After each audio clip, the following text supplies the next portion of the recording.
చెల్లి ఉన్న తర్వాత మా అమ్మాయి పెళ్లి చేద్దామంటే నాకు పెళ్లి వద్దు నాన్న, నువ్వు ఇల్లు కట్టుకో అంటే నా బిడ్డ నా కొడుకు వాళ్ళిద్దరు ఆశపడుతున్నారని బంగారం బ్యాంకులో పెట్టి అది చేసి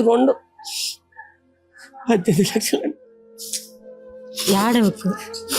బక్కలు అరిగిపోయిన భర్తను మసి బీపీ డౌన్ అయితే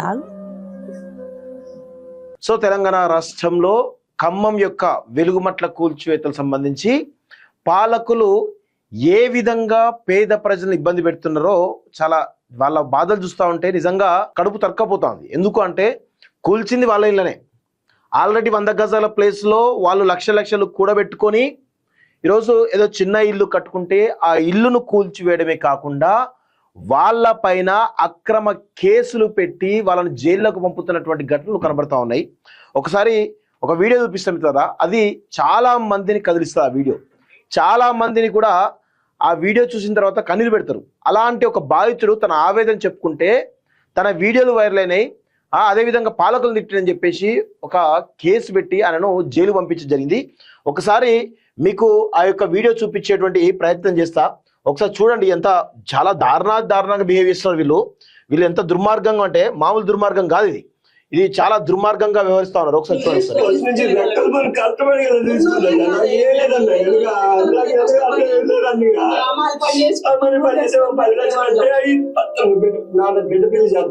పెళ్లి చేస్తాను అంటే ఈ సెకండ్ ఇయర్ లో వద్దునా నేను చదువుకుంటే నాకు చదవాలని ఉంది, నేను ఏదో జాబ్ తెచ్చుకున్నాక నన్ను చదివినానంటే ముక్కలు చేసి నా కష్టం అనేది తెలియకుండా చదువుకున్నా.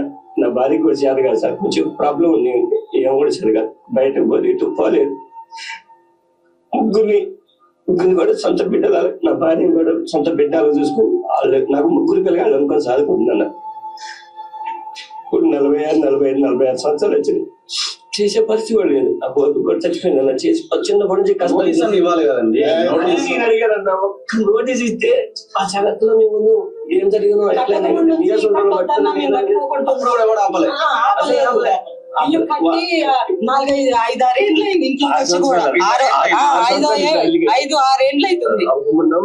అంత ముందు షెడ్ లో ఉన్నాం మామూలుగా, మొత్తం ఉండబట్టి 10 ఏండ్లు అక్కడ అటు ఇటుగా 9-10 సంవత్సరాలకు వచ్చి పంటలు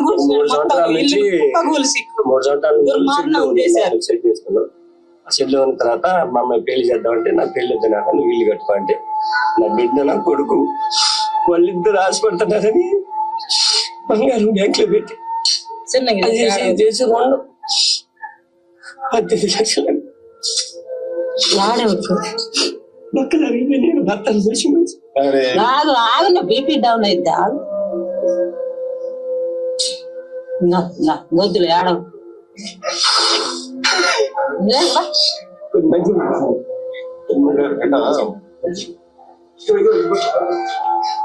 మాటలు నాకైతే మాటలు రావట్లే. నాగేశ్వరరావు నాశనం అయిపోతాను. ఇగో ఇది పరిస్థితి మిత్రులారా. ఎవరికైనా కానీ కన్నీళ్ళు వస్తాయి ఆ వీడియో చూసిన తర్వాత. ఎందుకంటే వాళ్ళు 10 సంవత్సరాల నుంచి ఆ వెలుగుమట్లో ఉంటున్నారు. భూదాన్ని సంబంధించిన బోర్డు ఇచ్చినటువంటి ప్రొసీడింగ్స్ తీసుకొని వాళ్ళు ఆ 100 గజాల ప్లేస్లో ఇల్లు కట్టుకున్నారు. ఆ ఇల్లు కట్టుకొని రూపాయి కూడబెట్టుకొని ఈరోజు కూతురు పెళ్లి కోసం దాచుకున్నటువంటి డబ్బులను నాన్న నేను జాబ్ చేసి పెళ్లి చేసుకుంటా, నువ్వు ఇల్లు కట్టు అని చెప్పేసి బిడ్డ చెప్తే ఆయన హమాలీ పని చేసుకునేటువంటి వ్యక్తి తనకు వచ్చేటువంటి ఎంత అంటే రోజుకు కూలీ డబ్బులు వస్తాయి. ఎంత 700, 1000, మ్యాక్సిమం 1000 రూపాయలు వస్తాయి. పెద్ద ఇక బండలు మోసినట్టయితే 1000 రూపాయలు వస్తాయి. అలాంటి వ్యక్తి రూపాయి కూడబట్టుకొని 18 లక్షలతోటి ఇల్లు కట్టుకుంటే వీళ్ళు కూల్చేసిన తరంలో తన ఆవేదన చెప్పుకుంటున్నాడు. చాలా సందర్భాల్లో ఎవరికైనా కానీ సొంత ఇల్లు కూల్చేస్తే ఎవరికైనా కోపం వస్తుంది. ఆ ఆవేశంతో తిట్టిననో లేకపోతే రకరకాల కారణాలతో ఆయన నిన్న కేసు పెట్టి జైలు పంపించడం జరిగింది. గింత దుర్మార్గం ఉంటుందా? పొంగులేటి శ్రీనివాసరెడ్డి, తుమ్మల నాగేశ్వరరావు, మీరు మనుషులేనా? మీరు రాక్షసులా? మీ కుటుంబంలో ఎవరికైనా ఇట్లా జరిగితే ఏంది పరిస్థితి? మీకే జరిగితే ఏంది పరిస్థితి? నాకైతే నిజంగా వీళ్ళను ఏమనాలో కూడా అర్థం కాని పరిస్థితి కనబడుతుంది. నాకు కళ్ళ ముందు కనబడితే చెప్పు తీసుకొని కొట్టాలనిపిస్తుంది. వీళ్ళైతే చెప్పులు తీసుకొని కొట్టాలనిపిస్తుంది. ఏం మనుషులు రా నాయన మీరు మనుషులేనా? ఇలాంటి వాళ్ళనా? ఇలాంటి పేదవాళ్ళని జైలు పంపిస్తారా? సిగ్గుందా కొంచెమైనా? ఎంత దారుణం అండి, ఇంత దారుణంగానా? పేద ప్రజలు వాళ్ళు గూడుకు కోల్పోయి రోడ్డు మీద పడితే వాళ్ళ ఆవేదన చెప్తుంటే వాళ్ళని తీసుకుపోయి జైలు పెట్టినట. సో చూపిస్తా మీకు కూడా ఆ జైలు సంబంధించినటువంటి ఆ కాపీ కూడా చూపిస్తా. చాలా దారుణం ఇది. ఇంత దారుణంగా ఉంటారని ఎక్స్పెక్ట్ చేయలేదు. ఇది పరిస్థితి కనబడతా ఉంది. ఆయన పైన ఎన్నో ఏం సెక్షన్లు పెట్టి జైలు పంపిరో తెల్లగానే రిమాండ్ కేసు అట. సో రిమాండ్ కేసు డైరీ చూస్తే ఎక్కడ ఇది ఖానాపురం హవేలీ నౌ అరెస్టెడ్ బల్లి శ్రీనివాస్ అట. ఈయన అరెస్ట్ చేసిరు 47 సంవత్సరాలు. ఇగో వీళ్ళు చూడండి ఎంత resident of Vinoba Navodaya colony Velugumatla అని చెప్పేసి రావడం జరిగింది. కొప్పెర వెంకన్న, కొట్టె బాసు, సంపంగి వెంకట్ వీళ్ళందరినీ కూడా అరెస్ట్ చేసిరు. ఎందుకు అరెస్ట్ చేసిరు ఒకసారి చూద్దాం, ఒకసారి క్లియర్గా దాని గురించి కూడా తెలుసుకే ప్రయత్నం చేద్దాం. ఇగో ఇదంతా కూడా ఇంతమంది 24 మందిని ఆ పేద ప్రజలు అరెస్ట్ చేయడానికి వీళ్ళందరినీ కూడా ప్రయత్నం చేస్తా ఉన్నారు.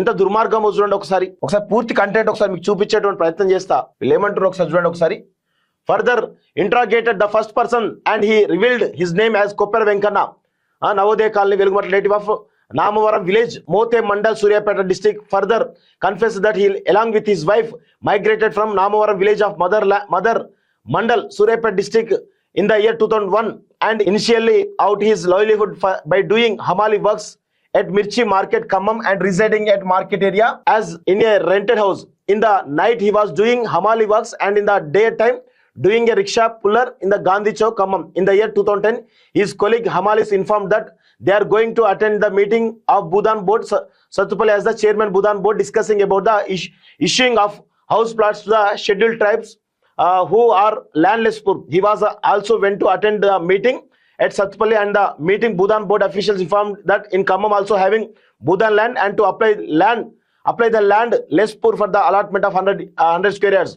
of house plot in Bhudan land. He was residing in rented house, due to which he decided to apply the plot in Bhudan land. Survey number 147, 148, 149 Bhudan land is having, and the Bhudan officials came to land and says that they are allot the 100 square yards land each other, issued the allotment proceedings after making the plots. He thought that Bhudan board issue the proceedings and he, along with Koppera Venkana, Balli Srinivas, ఈ పేర్లను రాయడం జరిగింది. ఒకసారి చూద్దాం ఇంకా clear గా subject ఏం చెప్తున్నారో చూద్దాం. So available at Velugumatla, Khammam urban to the land less poor apply for the house plots Bhudan land.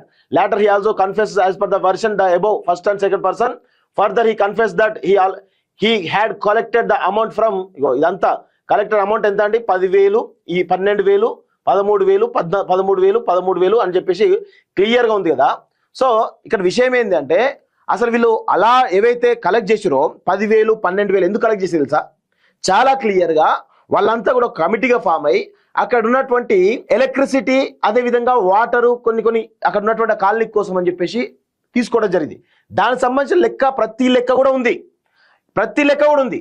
కానీ వీళ్ళను కావాలని అరెస్ట్ చేసి ఎంత దుర్మార్గం. ఇప్పుడు ఇవ్వాల్సిందే ఆ యొక్క భూదాన్ సంబంధించినటువంటి ఆ యొక్క వినోబా నవోదయ కాలనీకి భూదాన్ బోర్డు ప్రొసీడింగ్స్ ఇచ్చింది, ప్లాట్స్ ఇచ్చినప్పుడు ఏం చేయాలి?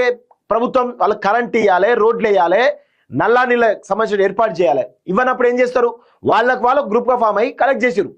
ఈరోజు ఏం చేస్తారు? ఎంత దుర్మార్గం చేస్తున్నారో ఈ దుర్మార్గులు ఎవరైతే ఈ పొంగులేటి శ్రీనివాసరెడ్డి, అదేవిధంగా తుమ్మల నాగేశ్వరరావు ఇద్దరు కూడా ఎంత దుర్మార్గం అంటే ఆ వినోబా కాలనీలో ఉన్నటువంటి బాధితులు అవుతున్నారో కొంతమందికి డబ్బులు ఇచ్చా, లేకపోతే రకరకాల ప్రలోభాలకు గురి చేశా, మొత్తానికి వాళ్ళతోటి కేసులు పెట్టించి వీళ్ళని అరెస్ట్ చేయించే ప్రయత్నం చేస్తున్నారు. ఏం చేస్తున్నారు మీరు? నాకు అర్థం కాదు. మీరు బతుకులా గా పేదవాళ్ళ పైన మీ ప్రతాపమా? మీరు మనుషులు ఎంత దుర్మార్గంగా వ్యవహరిస్తున్నారు చూడండి. కనీసం కలెక్టర్ కన్నా ఉండాలిగా ఇంగిత జ్ఞానం. ఆయనకు కూడా లేదు ఇంగిత జ్ఞానం. ఆయన కూడా అదే పరిస్థితి కనబడతా ఉంది. ఏం చేస్తాం? మంత్రులు ఎట్లా చెప్తే అట్లా వినాలే. వాళ్ళు ఏంటంటే కలెక్ట్ చేసిరని చెప్పేసి వాళ్ళపైన ఒక నిందలు వేసేసి వాళ్ళని ఇప్పుడు అరెస్ట్ చేస్తున్నారు. దాదాపు ఒక 5-6 అరెస్ట్ చేసారు. ఇంకా 24 మందిని అరెస్ట్ చేయడానికి రెడీ ఉన్నారట. సో వాళ్ళు చాలా క్లియర్గా అన్ని లెక్కలు ఉన్నాయి. ఎవ్వరు రూపాయి కలెక్ట్ చేయలేదు. ఎవ్వరు ఏం చేసిరు? వాళ్ళ కాలనీ డెవలప్మెంట్ కోసం పనిచేసారు తప్ప దేనికోసం చేయలేదు. ఓన్లీ వాళ్ళ లెక్కలు, పూర్తి లెక్కలున్నాయి వాళ్ళ దగ్గర. అన్ని లెక్కలు కూడా ప్రభుత్వానికి సమర్పించారు 2-3 నెలల క్రితమే. దానికి సంబంధించిన డీటెయిల్స్ మొత్తం కూడా ఉన్నాయి నా దగ్గర, మీకు ఇచ్చే ప్రయత్నం చేస్తా. ఈ విధంగా కలెక్ట్ చేసిరని చెప్పేసి ఇదంతా. So later he confessed his offenses, later interrogated the fourth person and he revealed his name Sampangi Venkat అంటూ చూస్తా ఉన్నారు. further confessed the livelihood by doing as coconut business. వీళ్ళకు చిన్న చిన్న పనులు చేసుకుంటారు. వీళ్ళను కూడా ఏది డబ్బులు కలెక్ట్ చేసి చెప్పేసి రకరకాల కేసులు పెట్టేసి ఇబ్బంది పెట్టే ప్రయత్నం చేస్తున్నారు. ఇది పరిస్థితి. ఎంతమంది దాదాపు 24 మందిని అరెస్ట్ చేస్తున్నారట. ఏంది భయపెడుతున్నారు. వాళ్ళ గూడును కూల్చడమే కాకుండా ఎంత దుర్మార్గం చేస్తారో చూడండి. ఈ దుర్మార్గులంతా కూడా వీళ్ళని ఏమనాలే? వీళ్ళను చూడండి, గ్రామీణ పేదల సంఘం ఆధ్వర్యంలో రాష్ట్ర వ్యాప్తంగా భూస్వాముల ఆక్రమ స్వాధీనంలో ఉన్నటువంటి అన్ని రకాల సీలింగ్, పొరంబోకు, పంచరాయి, భూదాన, పోడు భూములు, గిరిజన యాక్ట్ స్థలాలు, ఇండ్ల స్థలాలు తదితర సమస్యల పరిష్కార సాధనకై సాగుతున్నటువంటి పోరాటంలో భాగంగా 2002 సంవత్సరంలో ఖమ్మం నగరంలోని సొంత ఇంటి స్థలంలోని నిరుపేదల సమస్య సంఘం కమిటీ దృష్టికి వచ్చింది. ఈ సమస్యను పరిష్కరించవలసిందిగా కోరుతూ సంబంధిత అధికార యంత్రాంగాన్ని అనేక పర్యాలుగా తెలియజేసినా పట్టించుకోలేదు. సో ఇది ఈ విధంగా. సో ఇక్కడ ఏమంటారు, 147, 148, 148లో గల దాదాపు 62 ఎకరాలకు సంబంధించిన భూదాన భూమి ఉన్న విషయం కమిటీ దృష్టికి వచ్చింది. ఈ క్రమంలో సంబంధిత భూదాన యజ్ఞ బోర్డు చైర్మన్ హైదరాబాద్ వారి దృష్టికి తీసుకెళ్లడం జరిగింది. ఆ దశలో అప్లికేషన్ కనీసం తిరుగుడు, జిరాక్స్లు మొదల ఖర్చుల కొరకు 500 రూపాయలు మాత్రమే వసూలు చేయాల్సి వచ్చింది 2014లో. తర్వాత చూడండి, ముందుగా 600 మంది వద్ద ఒక్కొక్కరి వద్ద 500 రూపాయలు చొప్పున 3 లక్షల రూపాయలు, ఆ తర్వాత మరొక 900 మంది దగ్గర, ఆ తర్వాత ప్రొసీడింగ్స్ కొరకు ఒక్కొక్కటి 100 రూపాయలు చొప్పున 1500 మంది దగ్గర వసూలైనవి. చూడండి, చాలా క్లియర్ గా వాళ్ళు దేని కొరకు తిరగడం జరిగింది, దేని కొరకు వసూలు చేయడమో ప్రతి లెక్క కూడా ఉంది. సో ప్రతి లెక్క కూడా ఉంది. చూడండి, మొత్తం లెక్క అంతా కూడా గవర్నమెంట్ సబ్మిట్ చేశారు. మేము ఎంత వసూలు చేసినాము, దేనికి వసూలు చేసినాము అనేది చాలా స్పష్టంగా. ట్రాక్టర్ల జీతాలు ఒక్కొక్కరికి 15,000 చొప్పున 2021 నుంచి 2022 వాటర్ కోసం, క్లీనర్లకు నెలకు 10,000 రూపాయలు చొప్పున 2022 జనవరి నుంచి 2022 డిసెంబర్ వరకు. ఎంత ఈ లెక్క, ప్రతి లెక్క కూడా ఉంది. చూడండి, ఇవన్నీ నిర్వహిస్తున్న సందర్భంలో ఘర్షణలు, కేసులు, కోర్టు ఖర్చులు, లాయర్ ఫీజులు, జమానతులు, ఛార్జీలు, మొదలైన ఖర్చులు, ప్లాట్లు దాని కొరకు ఇదంతా కూడా ఉన్నాయి. భూ ఆక్రమణదారులు రిజిస్టర్ ఆఫీసులో పేర్లు మార్చి దాన్ని తీసుకున్న రికార్డుల కొరకు 50,000, రికార్డుల జిరాక్స్ తదితర ఖర్చులు, ఇవన్నీ రాశారు. ప్రతి ఒక్కటి రాశారు. 1460 మంది వద్ద ఒక్కొక్కటి నుంచి సగటున 13,000 రూపాయలు చొప్పున జమైన రూపాయలు. ఇది పరిస్థితి. 20 మంది వద్ద ఒక్కొక్కరి నుంచి 1,00,000 రూపాయలు చొప్పున జమైన రూపాయలు. ఇది పరిస్థితి. 20 మంది వద్ద ఒక్కొక్కరి నుంచి 50,000 రూపాయలు చొప్పున జమైనట్టు రూపాయలు. ఇదంతా పరిస్థితి. జమైన మొత్తం, దాని లెక్కలేంది, దాని ఖర్చులేంది, మొత్తం డీటెయిల్స్ అన్ని కూడా ఉండడం జరిగింది. అఫీషియల్ గా ఓపెన్ గా పెట్టిన వాళ్ళేం దాచుకోలే. మీలాగా దొంగ సొమ్మును దాచుకొని బయటికి మీకు ఉండేటేమో 1,00,000 కోట్ల రూపాయలు, అఫిడేవిట్ చూపించేమో కోట్ల రూపాయలు. మీలాగా దొంగలాగా వివరించలేదు వీళ్ళు ఎవరు కూడా. బాజాప్తా అఫీషియల్ గా ఓపెన్ గా పెట్టిరు. దేనికోసం వాడినాము, దేంటి అని గవర్నమెంట్ కూడా సబ్మిట్ చేసిరు. ఇంత దుర్మార్గం అంటే ఈ వీడియోస్ ఎవరికైనా కానీ మనసున్న ఎవరికైనా కానీ ఖచ్చితంగా కదలాల్సిందే. ఇంత దుర్మార్గం చూడండి, ఒకసారి చూడండి, మళ్ళీ చూద్దాం.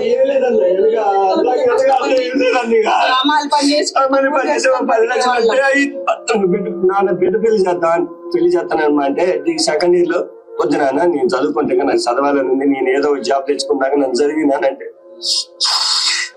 ముక్కలు చేసి నా కష్టం వాళ్ళకి తెలియకుండా చదువుకున్నా. నా భార్యకి కూడా చేత కాదు సార్, కొంచెం ప్రాబ్లం ఉంది, ఏం కూడా చదగాలి, బయటకు పోతే ఇటు పోలేదు. ముగ్గురిని కూడా సొంత బిడ్డలు, నా భార్యని కూడా సొంత బిడ్డలు చూసుకుని వాళ్ళు నాకు 3 పిల్లలు అనుకుని చదువుకుంటున్నా. నేను ఎమోషనల్ అయ్యేటట్టున్నా. ఎందుకంటే చాలా దారుణంగా వాళ్ళ బాధలు చెప్తుంటే ఎవరికైనా కానీ నిజంగా మనసు కరగాల్సిందే. ఇంత దుర్మార్గం ఎక్కడ ఉండదు. పొంగులేటి శ్రీనివాసరెడ్డి, అదేవిధంగా తుమ్మల నాగేశ్వరరావు, ఏందే మీ దౌర్జన్యం నాకు అర్థం కాదు. మీరేం త్రూంకార్లా అనుకుంటుర్రా? ఈ పేద ప్రజల ఉసురు మీకు తగలగా మనదు. నిజంగా బరాబర్ చెప్తున్నాను, మీకు మీరు ఈ జన్మలోనే ఈ కర్మ అనుభవిస్తారు. ఆయన బరాబర్ అనుభవిస్తారు. చూడండి, ఖచ్చితంగా చూడండి, మీ ఇద్దరికి కూడా తగిన శాస్తి కాలమే చెప్తుంది. ఆ దేవుడే చెప్తాడు, నో డౌట్. అలా బరాబర్ చెప్తాడు. మీకు వాళ్ళ ఉసురు తగిలి నాశనం అయిపోతారు. రా బిడ్డ. మీరు నిజంగా చెప్తున్నా, అమ్మ జీవితం, మీరు మనుషులా? ఇక వాళ్ళను కూడా మీరు తీసుకుపోయి జైల్లో వేసిరంటే మీరు ఏ మనుషులు నాకు అర్థం కాదు. చి. ఇలాంటి పరిస్థితి నిజంగా ఎవరికి రాకూడదు. నిజంగా ఇంత దుర్మార్గం. ఇల్లు కూల్చేసిరు, రోడ్ల మీద పడ్డాయి జీవితాలు. ఇంకా అట్లా కాదని చెప్పేసి వాళ్ళ పైన అక్రమ కేసులు పెట్టేసి, పైసలు వసూలు చెప్పేసి కేసులు పెట్టేసి వాళ్ళను జైలు పంపించే ప్రయత్నం చేస్తున్నారు. అంటే వాళ్ళ కుటుంబాలను ఎంత చిన్నాభిన్నం చేస్తున్నారు చూడండి. వాళ్ళే రిమాండ్ ఏరియాలో ఉన్నాయి. ఈయన హమాలీ పని చేస్తాడు, ఇంకొకరు రిక్షా నడుపుతారు, ఇంకొకరు అదే అని చెప్పేసి వాళ్ళే చెప్తున్నారు. రిమైండర్లో చాలా క్లియర్గా ఉన్నది. వాళ్ళని ఎంత దుర్మార్గంగా జైలు పంపించిన ఒకసారి చూడండి. బా, నాకు నిజంగా నా కొడుకులను చెప్పులు తీసుకొని కొట్టాలనిపిస్తుంది. నా కొడుకులను నిజంగా చెప్తున్నా, దొంగ నా కొడుకులు. చీ చీ చీ చీ చీ, మీరు మనుషులారా? మీరు నిజంగా చెప్తున్నా, వీళ్ళ ఉసురు తగిలి నాశనం అయిపోతారు. మీరు నిజంగా చెప్తున్నా, వీళ్ళ ఉసురు తగిలి నాశనం అయిపోతారు. చూడండి, ఈ జన్మలోనే మీకు ఆ ఉసురు తగులుతుంది, తగిలి ఆ కర్మ మీరు అనుభవిస్తారు నాయన. బరాబర్ చెప్తున్నా. సో ఇది పరిస్థితి మిత్రులారా. నాకు దీని గురించి ఇంకా ఎమోషనల్ అయిపోతా. సీరియస్ చెప్తున్నా. ఇలాంటి చూసినప్పుడు నేను తట్టుకోలేను. ఖచ్చితంగా బరాబర్ ఈ విధంగా ఇంకా దారుణంగా ఎమోషనల్ అయితే ఇంక మధ్యలో కంట్రోల్ చేసుకున్నా ఇంకా చాలా.